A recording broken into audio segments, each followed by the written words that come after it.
नमस्कार दोस्तों। अमेरिका और ईरान के बीच तनाव एक बार फिर दुनिया के सामने एक बड़े संकट के रूप में उभर कर आया है। बीते कुछ दिनों में जिस तरह से दोनों देशों के बयान, सैन्य गतिविधियां और कूटनीतिक हलचल सामने आई है, उससे यह सवाल खड़ा हो गया है कि क्या मध्य पूर्व एक और बड़े युद्ध की ओर बढ़ रहा है।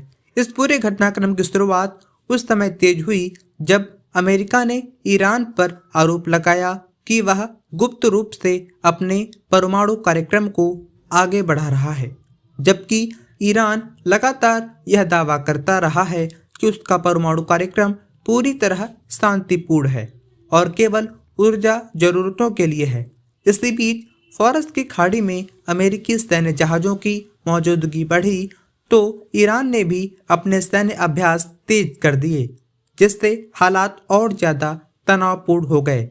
दुनिया को सबसे ज़्यादा डर इस बात का है कि अगर यहाँ जरा सी भी चूक हुई तो इसका असर सिर्फ अमेरिका और ईरान तक सीमित नहीं रहेगा, बल्कि पूरा मध्य पूर्व इसकी चपेट में आ सकता है। हालांकि इसी तनाव के बीच कूटनीति की एक उम्मीद की किरण भी दिखाई दी है। अमेरिका और ईरान दोनों ही खुले युद्ध से बचना चाहते हैं और इसी वजह से पर्दे के पीछे बातचीत की कोशिशें तेज हो गई हैं। तुर्की, कतर और कुछ अन्य देशों ने मध्यस्थ की भूमिका निभाने की पेशकश की है ताकि दोनों पक्ष बातचीत की मेज पर आ सकें। रिपोर्ट्स के मुताबिक परमाणु समझौते को लेकर एक बार फिर वार्ता शुरू करने की संभावना बन रही है, जिससे हालात को काबू में लाया जा सके। ईरान के नेतृत्व ने यह साफ किया है कि वह सम्मान और बराबरी के आधार पर बातचीत के लिए तैयार है।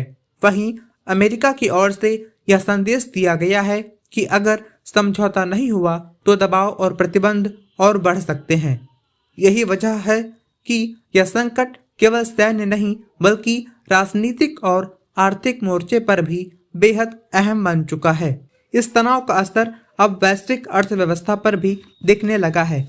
जैसे ही अमेरिका ईरान तनाव की खबरें सामने आईं, अंतर्राष्ट्रीय बाजार में तेल की कीमतों में उतार चढ़ाव शुरू हो गया। मध्य पूर्व दुनिया का सबसे बड़ा तेल उत्पादक क्षेत्र है और अगर यहाँ युद्ध जैसी स्थिति बनती है तो इसका सीधा असर भारत समेत पूरी दुनिया पर पड़ेगा।